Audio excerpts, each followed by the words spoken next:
तो current affairs के आज के सत्र में कुछ महत्वपूर्ण टॉपिक्स को पढ़ेंगे और ये टॉपिक आप सभी को सीधे एग्जाम हॉल में देखने को मिलेंगे। जो कुछ भी आपको बता रहा हूं बहुत रिसर्च के साथ है।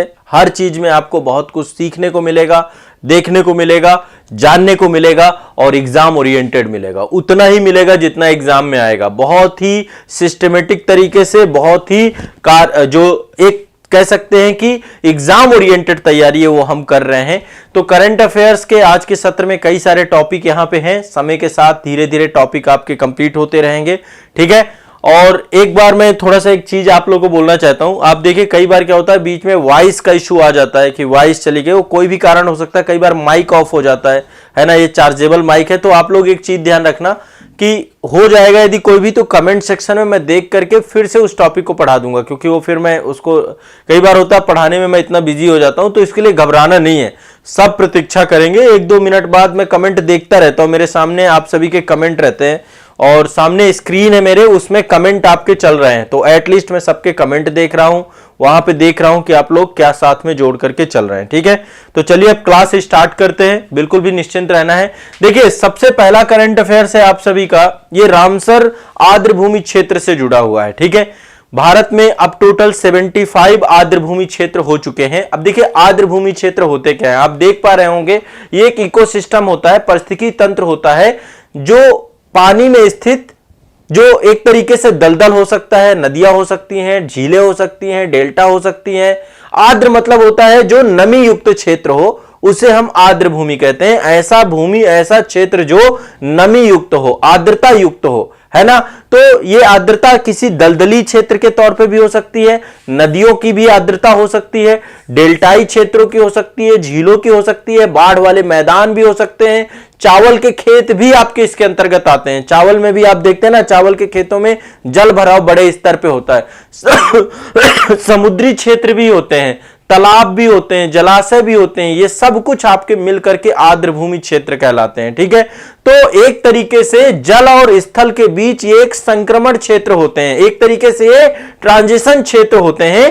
तो जैव विविधता की दृष्टि से ये सबसे समृद्ध क्षेत्र होते हैं। आर्द्रभूमि क्षेत्र पृथ्वी में सबसे उत्पादक इकोसिस्टम के तौर पे होते हैं। यहां पर कई सारी चीजें एक साथ आप देख सकते हैं, ठीक है। सिंचाई के लिए पानी भी उपलब्ध हो सकता है, मत्स्य पालन भी हो सकता है, पानी की आपूर्ति हो सकती है।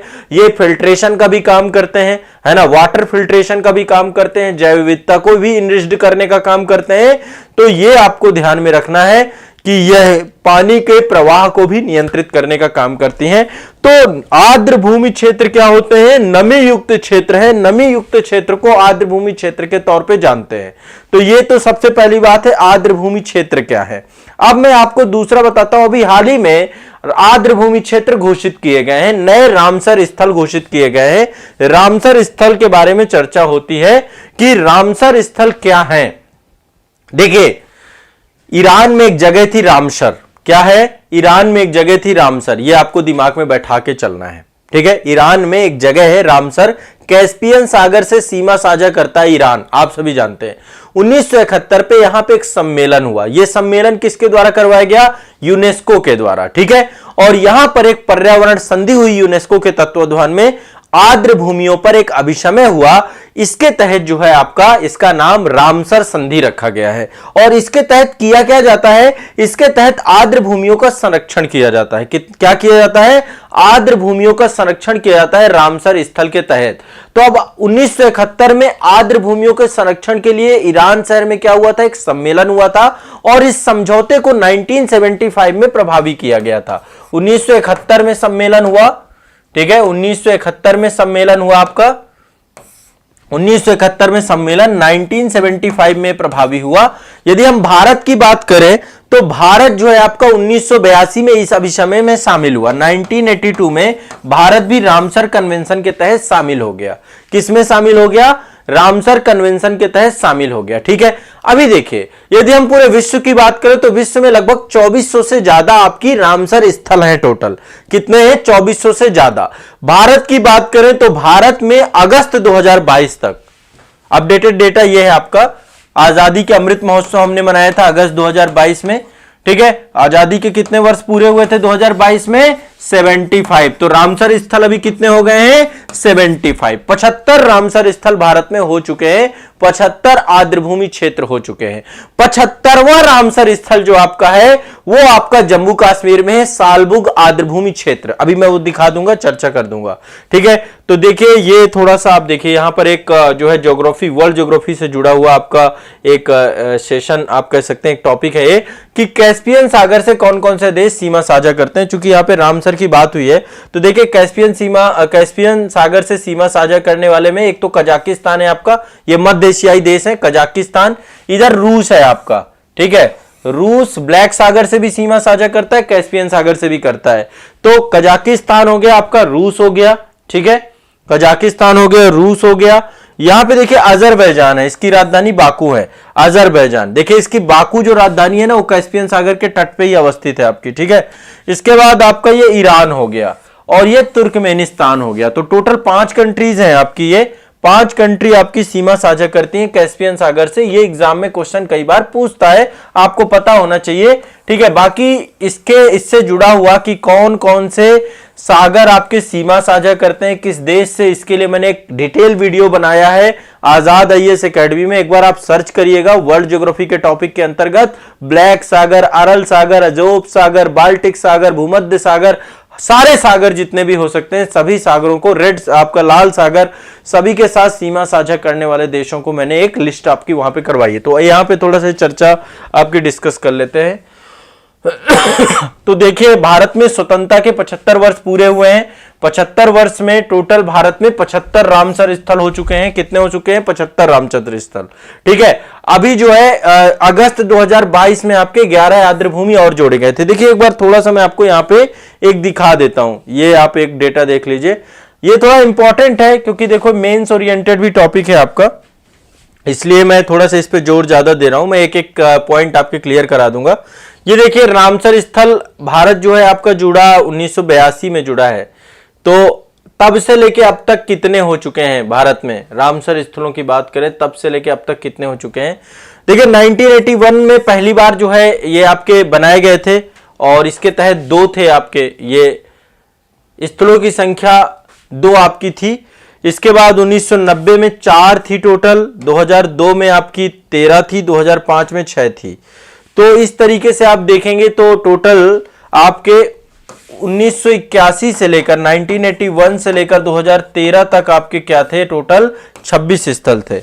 अभी जो लेटेस्ट है 2022 में आपके टोटल 19 स्थल जोड़े गए हैं और यदि हम बात करें 2014 से 2022 तक तो 49 स्थल जोड़े जा चुके हैं। बहुत ज्यादा स्थलों को रामसर स्थल में जोड़ा गया। इस प्रकार से टोटल आपके 75 स्थल है, ठीक है, 75। अभी 11 जो आपकी हाल ही में हुई है तो 11 की लिस्टिंग ये रही आपकी, ठीक है। ये आप 11 है टोटल। मैं एक बार रफली आइडिया दे देता हूं, बाकी एक बार आप लोग गूगल में सर्च कर लेना, वहां पर एक बार देख लेना आर्द्रभूमि क्षेत्र को लेकर के। बाकी यहाँ पे एक देखिए, मैं पहले एक बार थोड़ा सा आपको इसके बारे में बता देता हूं और डिटेल से चीजों को। यहाँ पे कुछ चीजें आपके पास हैं तो मैं एक बार इनको बता देता हूं। तो देखिए यहाँ पे आपको ये दिख रहा होगा, नहीं तो आप मेरी वॉइस सुन पा रहे हैं। भारत में स्वतंत्रता के 75 वर्ष बाद 75 रामसर स्थल हो गए, ठीक है, टोटल। और अभी जो है अगस्त 2022 में 11 आर्द्रभूमियों को और शामिल किया गया था। 11 आर्द्रभूमियों में तमिलनाडु के 4 हैं। यहां पे देखो 1-2 फैक्ट आपको बताता हूं, थोड़ा सा इन फैक्टों को भी दिमाग में बैठा लीजिएगा, ठीक है।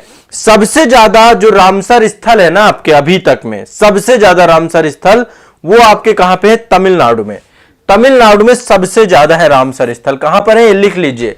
सबसे ज्यादा आर्द्रभूमि क्षेत्र जो रामसर संधि के तहत सम्मिलित है वो तमिलनाडु में है, ठीक है। टोटल 14 स्थल है। इसके बाद उत्तर प्रदेश का स्थान आता है, उत्तर प्रदेश में 10 स्थल है। तो यूपी में, तमिलनाडु में 14 है और उत्तर प्रदेश में 10 है, ठीक है। उत्तर प्रदेश में 10 है। तो टॉप में आपका तमिलनाडु है, सबसे ज्यादा रामसर स्थल। यदि कहीं पे क्वेश्चन पूछता है तो ध्यान रखिएगा, ठीक है। तो अभी 11 स्थल में से तमिलनाडु के नए 4 आए थे, उड़ीसा के 3 आए थे, जम्मू कश्मीर के 2 और मध्य प्रदेश महाराष्ट्र के एक स्थल इसमें शामिल हुए थे, ठीक है। तो ये आपको ध्यान में रखना है। और जैसा कि 1971 में ईरान के रामसर संधि पर हस्ताक्षर करने में भारत भी एक था। 1 फरवरी 1982 को हमने इस पे हस्ताक्षर कर दिया था और 1982 से 2013 के दौरान रामसर स्थलों की कुल संख्या 26 पहले थी और बाद में 2014 से 2022 तक में 49 नई आर्द्र भूमियों को जोड़ा गया। तो इस तरीके से 49 + 26 = 75 हो चुके हैं। ठीक है, और 2014 से 22 तक मतलब मौजूदा सरकार जो है जब से आई है तब से इनमें संख्या में बहुत तेजी से वृद्धि हुई है। तो अभी 2022 में टोटल जो है आपके 28 स्थलों को रामसर स्थल के तौर पे घोषित किया गया था। तो रामसर पर कन्वेंशन कब हुआ था? 2 फरवरी 1971 को, 2 फरवरी 1971 को। ठीक है, रामसर शहर कहां पे है? ईरान में। किससे जुड़ा हुआ है? आर्द्र भूमि से। किससे जुड़ा हुआ है? आर्द्र भूमि से। ठीक है, और इसका मुख्य उद्देश्य यही है कि जो आर्द्र भूमियां हैं, आर्द्र भूमियों का कुशलतम दोहन किया जाए और राष्ट्रीय और अंतरराष्ट्रीय सहयोग में इसके लिए रूपरेखा प्रदान की जाए। अब देखो यहां पर एक और टर्म्स आता है, ये यूपीएससी वाले बच्चों के लिए बहुत इंपॉर्टेंट है। मॉन्टेक्स रिकॉर्ड, ये क्या है? ये टर्म्स कई बार पूछा जा चुका है यूपीएससी में। मॉन्टेक्स रिकॉर्ड ये क्या है? ये भी आपका जुड़ा हुआ एक टर्म्स पूछता है कि हाल ही में चर्चा में रहा। तो मॉन्टेक्स रिकॉर्ड भी आपका रामसर कन्वेंशन के तहत आपका रिकॉर्ड रखा जाता है। जो भी अंतरराष्ट्रीय महत्व की आर्द्र भूमि है ना, और रामसर कन्वेंशन के तहत उनको आर्द्र भूमि अंतरराष्ट्रीय महत्व की घोषित किया गया है, उन आर्द्र भूमि स्थलों का एक रजिस्टर है। इस रजिस्टर को ही मॉन्टेक्स रिकॉर्ड कहा जाता है। क्या बोला जाता है? मॉन्ट्रोक्स रिकॉर्ड बोला जाता है। क्या बोला जाता है? मॉन्ट्रोक्स रिकॉर्ड। तो मॉन्ट्रोक्स रिकॉर्ड के अंतर्गत अंतरराष्ट्रीय महत्व की जो आर्द्र भूमियां हैं उनका एक रजिस्टर बनाया गया, उनकी एक सूची बनाई गई है। और ये ऐसे आर्द्र भूमियों की सूची होती है जहां पे पारिस्थितिकी तंत्र में कोई बड़ा चेंज आया हो, कोई परिवर्तन आया हो, है ना। आपको पता है कि जिस तरीके से हम पर्यावरण का अंधाधुंध दोहन कर रहे हैं, उनमें से बहुत सारी पर्यावरण की खामियां देखने को मिलते हैं, जैसे कि तकनीकी विकास हो रहा है, प्रदूषण हो रहा है, मानवीय हस्तक्षेप हो रहा है। इन सब के कारण से मान लीजिए कोई आर्द्र भूमि बहुत ज्यादा क्या हो गई आपकी, जो है धीरे धीरे उसको वो अपना विनाश की ओर जा रही है, खात्मे की ओर जा रही है, तो इनको जो है मॉन्टेक्स रिकॉर्ड में जोड़ दिया जाता है। ठीक है, अंतरराष्ट्रीय महत्व की आर्द्र भूमियों को जिनका पारिस्थितिकी तंत्र में बड़े तेजी से हस्तक्षेप हो रहा है, उनका विनाश हो रहा है, तो मॉन्टेक्स रिकॉर्ड में इनको जोड़ दिया जाता है। अभी देखो वर्तमान में केवलादेव राष्ट्रीय उद्यान जो राजस्थान में है, लोकटक झील जो मणिपुर में है, इन दोनों को मॉन्टेक्स रिकॉर्ड में डाल दिया गया है क्योंकि ये बहुत तेजी से इनके इकोसिस्टम में परिवर्तन देखने को मिल रहा है। जैसे कि 1993 में गाद की समस्या के कारण से चिल्का झील को भी मॉन्टेक्स रिकॉर्ड में डाला गया था। तो जब कोई भी जो है मॉन्टेक्स रिकॉर्ड में कोई भी आर्द्र भूमि को डाला जाता है तो आर्द्र भूमि के बारे में आपको पता है कि फिर बहुत त्वरित गति से वहां की सरकार और जो इन्वायरमेंट से जुड़े हुए एनजीओ हैं, ये सारे जो है बहुत गति के साथ वहां पे काम करते हैं और जुड़ जाते हैं। तो ये आपका क्लियर हो गया। मॉन्टेक्स रिकॉर्ड क्या है, एक बार मुझे कमेंट सेक्शन में बताएं कि मॉन्टेक्स रिकॉर्ड आपको समझ में आया।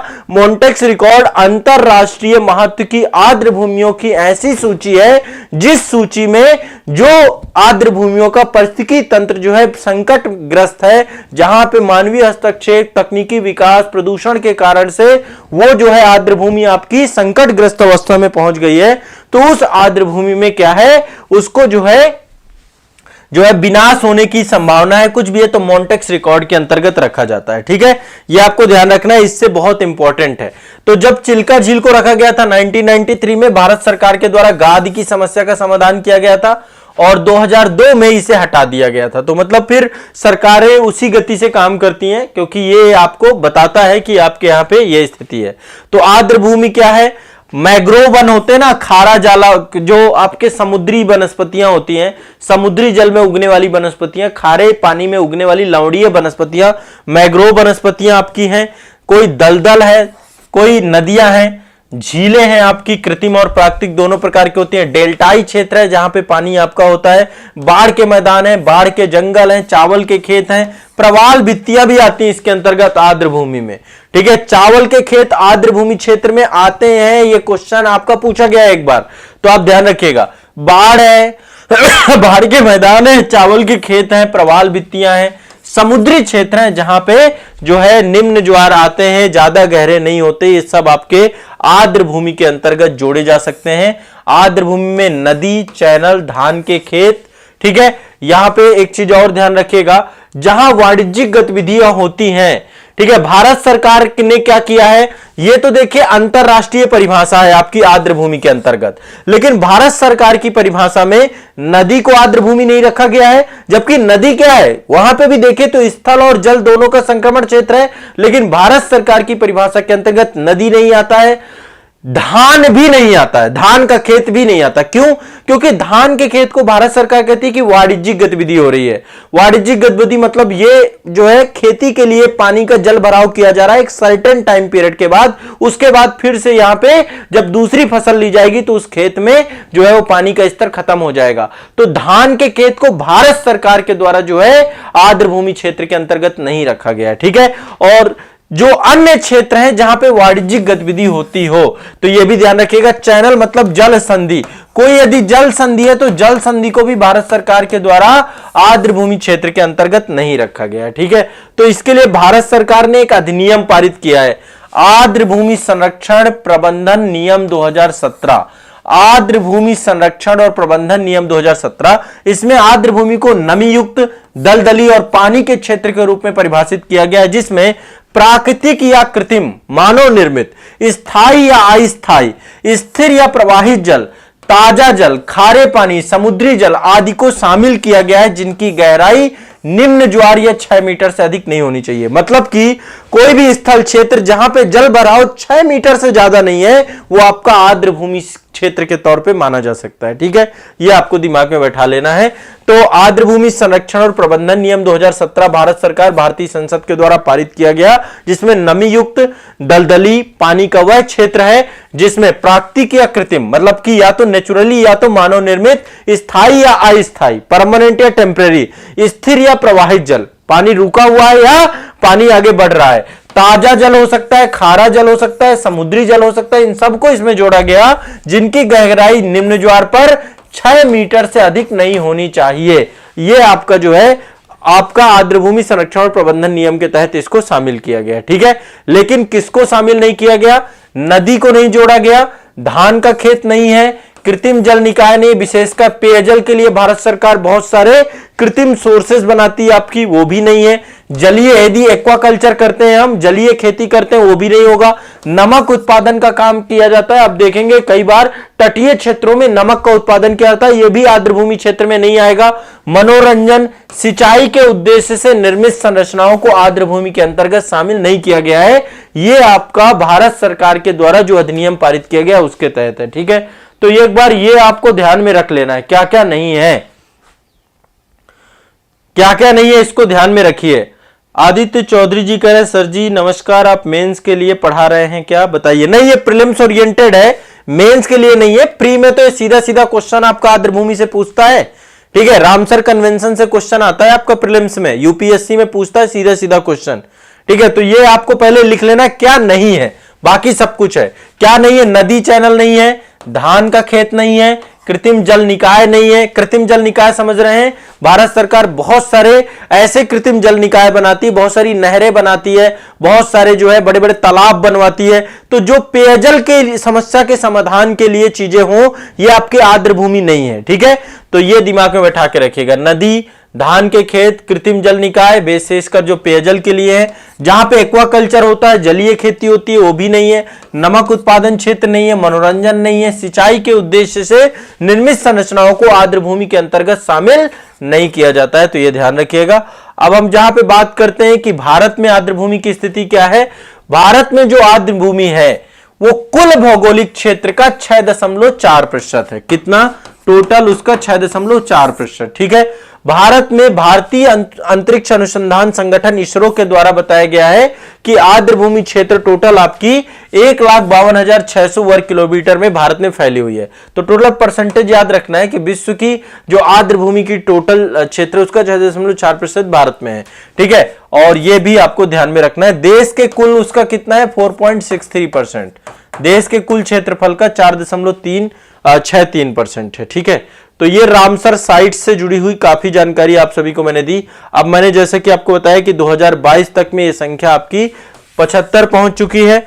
ये कुछ आर्द्र भूमियां हैं, ठीक है, जो आपको अब देखो इनकी 75 की 75 लिस्ट में यहां पे बताऊंगा नहीं, मैं सिर्फ आपको ये बता रहा हूं। जम्मू कश्मीर की जो 75 थी आपकी, ये वाली है 75वीं, ये आप देख रहे हैं 75 है। सालबुक वेटलैंड कंजर्वेशन रिजर्व, सालबुक वेटलैंड कंजर्वेशन रिजर्व आपका क्या है, ये 75 था आपका जो है, ये जम्मू कश्मीर में JNDK में है। ठीक है, सबसे ज्यादा कहां पे है, तमिलनाडु में 14 है, उसके दूसरे नंबर पे उत्तर प्रदेश में है। ठीक है, तो ये देखो आर्द्रभूमि से जुड़ा हुआ थोड़ा सा काफी टॉपिक डिटेल में हो गया। ठीक है, टॉपिक डिटेल में हो गया इसमें।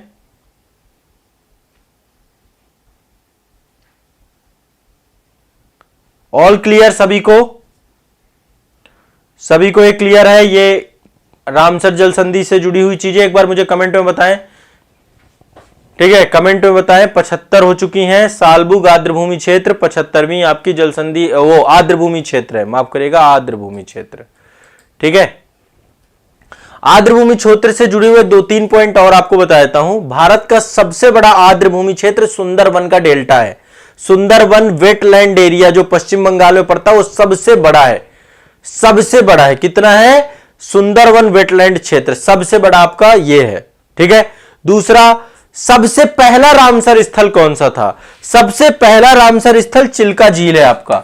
सबसे पहला रामसर स्थल चिल्का झील है, उड़ीसा में पड़ती है आपकी ये झील। ये एक लैगून झील है। कैसी झील है, लैगून झील, यानी समंदर का पानी आपका स्थल में प्रवेश कर गया है। खारी झील है आपकी ये लैगून, भारत की सबसे बड़ी झील है ये, खारी झील है, लैगून झील। ठीक है, चिल्का झील। बाकी केरल की झीलों को कयाल कहते हैं। केरल में भी बैक वाटर होता है, मतलब समंदर का पानी स्थल में प्रवेश कर जाता है, इसे बैक वाटर कहते हैं। तो बैक वाटर को वहां पे कयाल बोलते हैं केरल में। ठीक है, कयाल बोलते हैं। थोड़ा सा 2-3 बातें और लिख लीजिए, मैं आपको बता दे रहा हूं। पहला नंबर 1 मैंने आपको बताया कि सबसे पहला जो है आपका जो है चिल्का झील हो गया, सबसे बड़ा आपका सुंदरवन का डेल्टा है। अब सबसे विश्व में सबसे ज्यादा आपके जो है वेटलैंड एरिया कहां पे है, अभी किसके सम्मिलित है रामसर के अंतर्गत, तो यूके के 175, यूनाइटेड किंगडम के 175 स्थल सम्मिलित है इसमें। 175 स्थल विश्व में सबसे ज्यादा आपके सम्मिलित हैं यूके के, ये ध्यान रखना है। ठीक है, और ये आपको दिमाग में लेना। अच्छा, विश्व में सबसे पहला कौन सा था, विश्व में सबसे पहला रामसर स्थल 1974 में सम्मिलित किया गया, ऑस्ट्रेलिया का कोबोर्ग प्रायद्वीप। ऑस्ट्रेलिया में एक प्रायद्वीप है, उसको विश्व का पहला सम्मिलित किया, कोबोर्ग प्रायद्वीप। कोबोर्ग प्रायद्वीप ये विश्व का पहला है, आपका पहला रामसर स्थल ऑस्ट्रेलिया में पड़ता है, कोबोर्ग प्रायद्वीप। ठीक है, ये भी आपको दिमाग में बैठा के रखना है। 4-5 देखो कई सारे पॉइंट आपको बता दिए। अच्छा, सबसे छोटा वेटलैंड एरिया कौन सा है भारत का, सबसे छोटा आपका हिमाचल प्रदेश में पड़ता है, रेणुका वेटलैंड एरिया। रेणुका आर्द्रभूमि क्षेत्र सबसे छोटा है, सबसे छोटा। भारत का सबसे पहला कृत्रिम आर्द्रभूमि स्थल कौन सा है, जो नेचुरल नहीं है, कृत्रिम है, हरिके बैराज। ये सारे पॉइंट लिख सकते हो, ध्यान रख लो, लिख लो, याद रहेगा। ठीक है, मान लो कभी क्वेश्चन पूछ लेता है। ठीक है, तो हरिके बैराज आपका पहला नेचुरल नहीं है, कृत्रिम है। ठीक है, जो मानव निर्मित है। वहीं से आपकी इंदिरा गांधी कैनाल आपकी निकली हुई है। ठीक है, इंदिरा गांधी कैनाल आपकी वहीं से निकली हुई है। हाँ, सबसे छोटा रेणुका आर्द्रभूमि स्थल है, आदित्य चौधरी जी, वेरी गुड। हाँ, कोबार्ग पेनिनसुला आपका जो है ये ऑस्ट्रेलिया का है और सबसे पहला है। सबसे ज्यादा रामसर स्थल कहां पे है, तमिलनाडु में। उसके बाद दूसरे नंबर पे कहां पे है, उत्तर प्रदेश में। ये आपको दिमाग में बैठा के चलना है। ठीक है, इतना आपको दिमाग में बैठा के चलना है। और मैंने आपको बताया 2014 से 2022 तक रामसर स्थलों की संख्या कितनी हो चुकी है, 49। कितनी हो गई, 49। भारत में भी टोटल कितने हैं, 50। 75 हो चुके हैं भारत में टोटल। ठीक है, और ये दिमाग में बैठा के चलना है। ठीक है, चलिए आगे बढ़ते हैं और नेक्स्ट टॉपिक की ओर आगे बढ़ते हैं। सबसे छोटा रेणुका, रेणुका, रेणुका। ठीक है, चलो अगला टॉपिक। वेरी गुड, बहुत बढ़िया। देखो जितने भी बच्चे हैं, एक बार आपसे फिर से रिक्वेस्ट है मेरी कि आप सभी एक बार सेशन को जरूर से जरूर क्या करें, शेयर जरूर करें। जो भी आता है लाइक करें और शेयर करें। 2 काम आप लोग जरूर करते रहिएगा। ये आप लोगों के लिए और ये मेरे मोटिवेशन के लिए बहुत जरूरी है। यहाँ पे छात्र ज्यादा से ज्यादा जुड़ पाए, वो हमारे लिए सबसे बेस्ट है। देखो एक रिपोर्ट आई है आपकी, इस रिपोर्ट के बारे में देखिएगा। द वर्ल्ड फॉरेस्ट रिपोर्ट आपकी आई है, the state of the world forest report 2022। एक रिपोर्ट है आपकी द वर्ल्ड फॉरेस्ट रिपोर्ट, ठीक है। तो ये क्या है आपका state of the world forest report 2022, ठीक है। ये रिपोर्ट के बारे में आपको दिमाग में रखना है, the state of the world, ये लिख लीजिए ताकि आपको इस रिपोर्ट के बारे में कुछ पॉइंट बता सकूं। बहुत इंपॉर्टेंट पॉइंट है, ठीक है, बहुत इंपॉर्टेंट है आपके एग्जाम के दृष्टिकोण से। तो the state of the world forest report ये क्या है? विश्व वन स्थिति रिपोर्ट 2022। इससे पहले मैंने भारत की वन स्थिति रिपोर्ट बताई थी, भारत की वन स्थिति रिपोर्ट, ये 2021 हमने पढ़ ली है, मैंने डिटेल में एक सेशन में करवा दी आपके पिछले सेशन में। अब कुछ पॉइंट आपके बता देता हूं मैं, state of the world forest report आपकी 2022। तो ये कौन जारी करता है? संयुक्त राष्ट्र खाद्य एवं कृषि संगठन द्वारा इसको जारी किया जा सकता है, ठीक है। कौन जारी करता है? संयुक्त राष्ट्र कृषि खाद्य एवं कृषि संगठन, हर 2 साल में जारी किया जा सकता है। इससे पहले आपका टोटल जो है 2020 में आपकी जारी हुई थी। कब जारी हुई थी? 2020 में, ठीक है, 2020 में रिपोर्ट आई थी। तो अब इस रिपोर्ट के हिसाब से क्या क्या चीजें हुई हैं? इस रिपोर्ट के हिसाब से 1990 से लेकर के 2020 तक, 1990 से लेकर 2020 तक 420 मिलियन हेक्टेयर वन नष्ट हुए हैं। मतलब जिस तरीके से विकास हो रहा है, डेवलपमेंट हो रहा है, उसी हिसाब से वनों में बहुत तेजी से, ये पूरा 30 वर्षों का सिलसिला है। 30 वर्षों में, पिछले 30 वर्षों में वनों में कितनी कमी आई है? 30 वर्षों में वनों में कमी आई है 10.34%। ये वाला डेटा याद रखना, ये डेटा आपसे पूछा जाएगा। पिछले 30 वर्षों में 1990 से लेकर 2020 तक में वनों में कितनी कमी आई है? 420 मिलियन हेक्टेयर या 10.34%। इतने वन नष्ट हो चुके हैं, इतने वन नष्ट हो चुके हैं, ये आपको ध्यान में रखना है। दूसरी बात, अच्छा पूरे विश्व में वन कितना है टोटल? तो पूरे विश्व में यदि हम वनों की बात करें तो पूरे विश्व में 4.06 बिलियन हेक्टेयर, 6 बिलियन हेक्टेयर क्षेत्र में आपका वन क्षेत्र है। भारत में 24% के आसपास है और टोटल जो टारगेट है वो कितना है हमारा? 33%। लेकिन विश्व में टोटल वन क्षेत्र कितना है? 31%। ये पूरी धरती का, पूरे लैंड का 31% हिस्सा वनों से ढका हुआ है। कुल भौगोलिक क्षेत्रफल का 31% हिस्सा क्या है? वन ही है, ठीक है।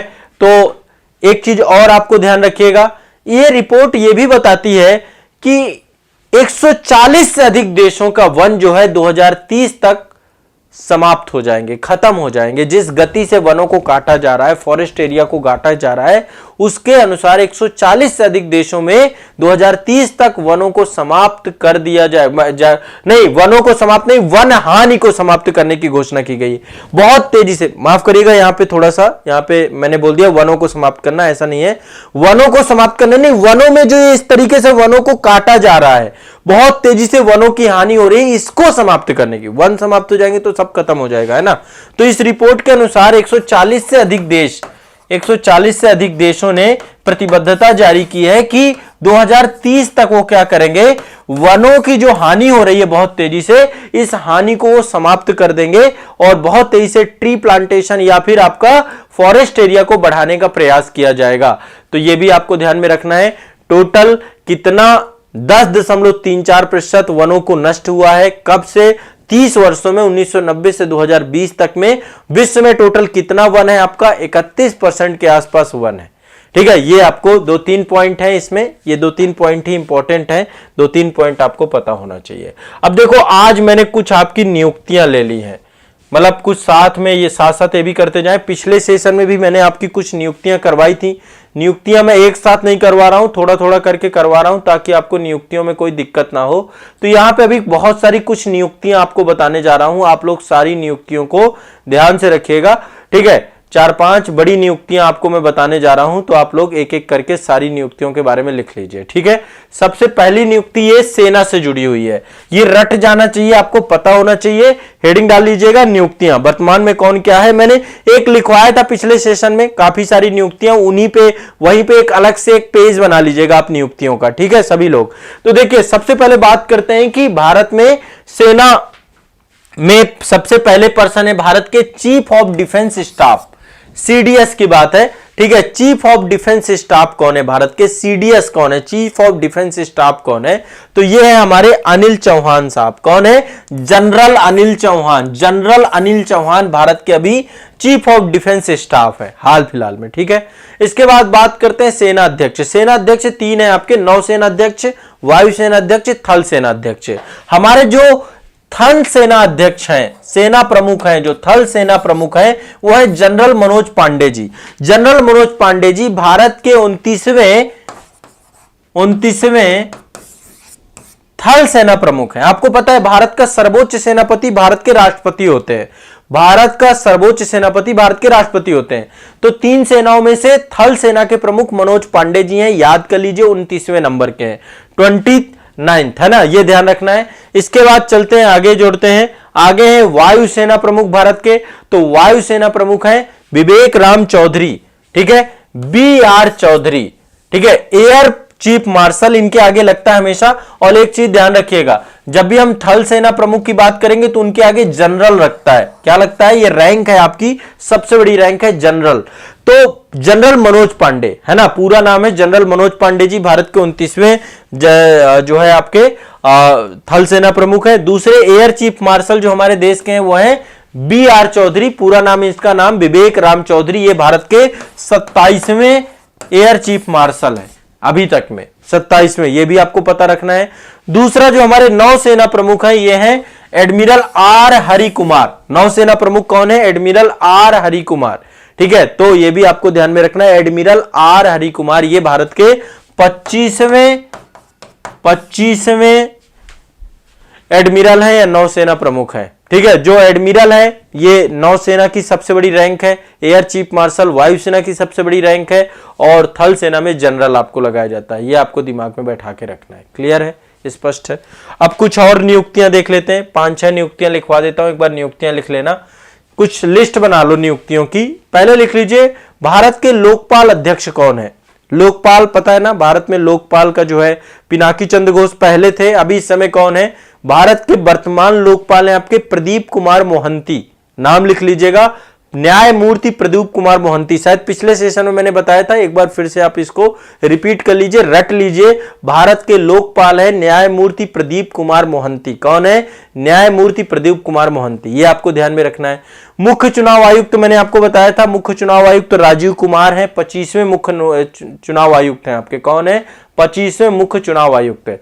अच्छा, भारत के नियंत्रक और महालेखा परीक्षक CAG कौन है, कैग कौन है, गिरीश चंद्र मुर्मू। कौन है, गिरीश चंद्र मुर्मू, 14वें आपके CAG हैं वो, भारत के 14वें CAG हैं गिरीश चंद्र मुर्मू, नाम आप लिख लीजिएगा। और भारत के लेखा महानियंत्रक CGA कौन है, श्री SS दुबे। ये 2 अलग अलग पद हैं, एक है आपका नियंत्रक और महालेखा परीक्षक गिरीश चंद्र मुर्मू साहब हैं, दूसरा आपका भारत के लेखा महानियंत्रक, ये आपके कौन है, श्री SS दुबे। ये 2 अलग अलग पद हैं, दोनों के बारे में आपको एक लिस्ट बना लेनी है, क्लियर है, स्पष्ट है, बहुत ज्यादा इसमें दिक्कत नहीं है। भारत के मुख्य सांख्यिकी विद कौन से हैं, जो भारत की जो जनगणना होती है, सब सांख्यिकी विभाग है उसके द्वारा करवाया जाता है, तो भारत के मुख्य सांख्यिकीविद हैं GP सामंत, ये भी लिख लीजिएगा, GP सामंत। देखिए वर्तमान में जब कभी ये बदलाव होगा तो मैं बदलाव आपको करवा दूंगा, आपको भी अपडेट रहना चाहिए कि इंटरनेट में एक बार सर्च करते रहें कौन क्या है, जैसे ही कोई न्यूज आती है, पद आता है, आपको तुरंत अपडेट कर लेना, एक लिस्ट बना के जरूर रखनी है अपने पास, ठीक है। आपको ये पता होना चाहिए कि वर्तमान में बड़े बड़े पदों पर कौन बैठे हुए हैं, कौन व्यक्तित्व है यहां पर। तो मुख्य सांख्यिकीविद के बारे में नाम बताया मैंने आपको, GP सामंत। कौन है, GP सामंत, GP सामंत। इसके बाद मैंने आपको जो है, इसके पहले मैंने बताया था कि उच्चतम न्यायालय के मुख्य न्यायाधीश कौन है, तो डी वाई चंद्रचूड़ आप सभी जानते हैं 50वें नंबर पे थे। इससे पहले यूयू ललित थे आपके 49वें, यूयू ललित आपके 49 थे। इस समय 50 हो चुके हैं, 50वें नंबर के आप चुके हैं डी वाई चंद्रचूड़। कौन है डी वाई चंद्रचूड़? कौन है डी वाई चंद्रचूड़? अच्छा, कैबिनेट सचिव कौन है? भारत का सबसे बड़ा पद आपका ब्यूरोक्रेसी का, भारत का सबसे बड़ा पद आपका कैबिनेट सेक्रेटरी होता है। तो कैबिनेट सचिव है भारत के राजीव गाबा साहब। कौन है? राजीव गाबा। लिख लीजिएगा ये बात, भारत के कैबिनेट सचिव है इस समय राजीव गाबा सर। विदेश सचिव कौन है आपके? विनय मोहन क्वात्रा, लगातार चर्चा में रहते हैं ये। विदेश सचिव आपके विनय मोहन क्वात्रा हैं। गृह सचिव भी लगातार आप देखते रहते हैं, अजय कुमार भल्ला जी हैं आपके गृह सचिव, अजय कुमार भल्ला। ठीक है, अजय कुमार भल्ला आपके गृह सचिव हैं। रक्षा सचिव आपके गिरधर अरमाने हैं, गिरधर अरमाने रक्षा सचिव। ये लिस्ट आप बना लीजिएगा, लिख लीजिएगा। ठीक है, तो ये कुछ आपकी प्रमुख नियुक्तियों से जुड़ी हुई बातें थी। मैं एक साथ सारी नहीं लिखवाऊंगा, थोड़ी थोड़ी आपसे डिस्कस करता रहूंगा, तो आप लोगों को समस्या नहीं होगी। ठीक है, तो आज के लिए अभी इतनी ही नियुक्तियां रखेंगे। ठीक है, चलिए अगले करंट अफेयर्स पे आते हैं। देखिए 2022 का वर्ल्ड एयर क्वालिटी रिपोर्ट आपकी आ चुकी है, विश्व वायु गुणवत्ता, है ना, वर्ल्ड एयर क्वालिटी रिपोर्ट 2022। तो ये क्या है, और इस रिपोर्ट में जो है ये मार्च 2023 में आपकी रिपोर्ट प्रकाशित हुई है। तो ये रिपोर्ट क्यों महत्व रखती है, क्या क्या चीजें इससे जुड़ी हुई हैं? तो सबसे पहली बात ये ध्यान रखना है, 2022 की ये वर्ल्ड एयर क्वालिटी रिपोर्ट है। वर्ल्ड एयर क्वालिटी रिपोर्ट 2022 मार्च 2023 में आपकी प्रकाशित हुई है। इसको कौन जारी करता है? इसको जारी करने वाली संस्था का नाम है IQ एयर। ये स्विच संगठन है आपका IQ एयर, इसके द्वारा जो है आपकी ये जारी की जाती है। ये रिपोर्ट हर साल जो है आपकी जारी होती है IQ एयर, IQ एयर। तो दुनिया के 20 सबसे प्रदूषित शहरों में से 14 शहर भारत के हैं। 20 टोटल प्रदूषित शहरों में टॉप 20 में 14 तो भारत के शहर है। प्रदूषण का स्तर तो हमारे देश में है ही है, आपको पता है कि दिल्ली की हालत बहुत खराब है, और अन्य जो है भारत के जो देश है उनकी स्थिति आपको पता है।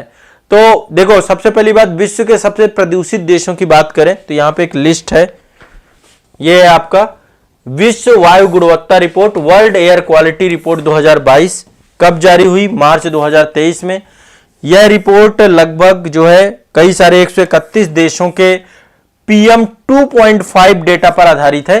ठीक है, और इसको IQ एयर के द्वारा जारी किया जाता है। स्विस संस्था है आपकी, स्विस संगठन है, वायु गुणवत्ता प्रौद्योगिकी कंपनी है, जो विश्व भर में सरकारों और अन्य संस्थानों संगठनों द्वारा संचालित निगरानी स्टेशनों के डेटा के आधार पर एक वार्षिक रिपोर्ट तैयार करती है।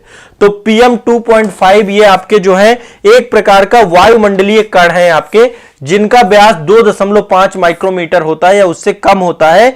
मानव बाल के व्यास से भी लगभग 3% तक होता है ये। तो मतलब ये बहुत छोटे छोटे कण है जिनकी उपस्थिति के आधार पर आपको बनाया जाता है। ये कण इतने छोटे होते हैं कि फेफड़े में गहराई तक प्रवेश कर जाते हैं। ठीक है, और यहां तक कि ये रक्त प्रवाह में भी प्रवेश कर सकते हैं, तो ये आपके शरीर में बहुत घातक हो जाते हैं। तो अब देखिए विश्व के सबसे प्रदूषित देशों की संख्या देखें तो नंबर 1 पे चाड है। विश्व का सबसे प्रदूषित देश कौन सा है? चाड। जो क्वेश्चन आपसे पूछा जाएगा वो आप लिख लीजिए। विश्व के सबसे प्रदूषित देशों में नंबर 1 पे चाड है, दूसरा इराक है, और तीसरा पाकिस्तान है। ठीक है, यहां पे प्रदूषण का स्तर बहुत ज्यादा है।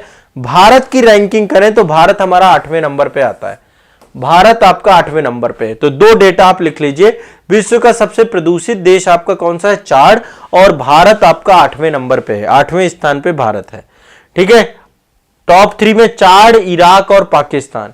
ठीक है, ये आपके क्या है, सबसे ज्यादा प्रदूषित देशों के अंतर्गत आते हैं।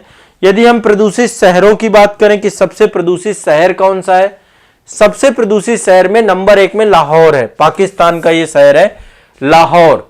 ठीक है, नंबर 1 में पाकिस्तान। दूसरे नंबर पे एक शहर है होटन, होटन आपका चीन का शहर है, होटन आपका चीन का शहर है। अब देखिए इसके बाद भारत के शहर हैं, भिवाड़ी, भिवाड़ी भारत का तीसरे नंबर पे है, राजस्थान में पड़ता है आपका भिवाड़ी। ठीक है, तीसरे नंबर पे भिवाड़ी है। तो सबसे प्रदूषित देश चाड है, भारत का 8वां स्थान है। सबसे प्रदूषित शहर विश्व का लाहौर है, भारत का जो है भिवाड़ी तीसरे नंबर पे है, दिल्ली चौथे नंबर पे है। देखिए आप अब यहीं पे देखिए भारत के स्थान, लाहौर आपका पाकिस्तान में है, फिर होटन हो गया, भिवाड़ी हो गया, दिल्ली हो गया, फिर आपका पेशावर पाकिस्तान में है 5वें नंबर पे, दिल्ली चौथे नंबर पे है हमारा, दरभंगा ये आपका ये जो है 6वें नंबर पे, ठीक है, प्रदूषण के आधार पे 2.5 पीएम के प्रदूषण वायु गुणवत्ता के अनुसार। ठीक है, इसके बाद आसोपुर पड़ता है आपका। ठीक है, ये आप देखिए चाड़ का एक है, अन्य जामिन, ये चाड़ का है। फिर इसके बाद आपका ये लगातार पटना हो गया, नई दिल्ली हो गया, ये सारे आपके दिल्ली और नई दिल्ली अलग अलग है। नई दिल्ली भारत की राजधानी है, दिल्ली के अंदर ही जो है सेंटर दिल्ली वाला क्षेत्र है आपका। ठीक है, तो ये आपको ध्यान में रखना है। तो वायु प्रदूषण को नियंत्रित करने के लिए भारत सरकार के द्वारा बहुत सारे कार्य किए जा रहे हैं।